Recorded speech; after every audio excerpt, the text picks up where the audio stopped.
Bart a coupé une nouvelle coiffure à Maggie. Et une fois le coiffage terminé, elle avait exactement la même coupe que lui. Quand Homer rentre à la maison, Bart se cache aussitôt derrière le canapé. Dialogue.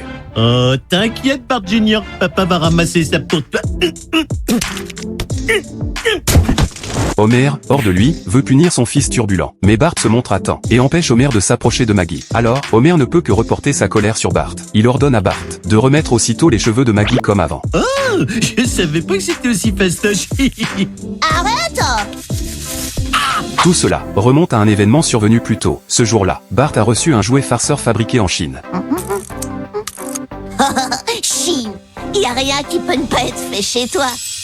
Chier.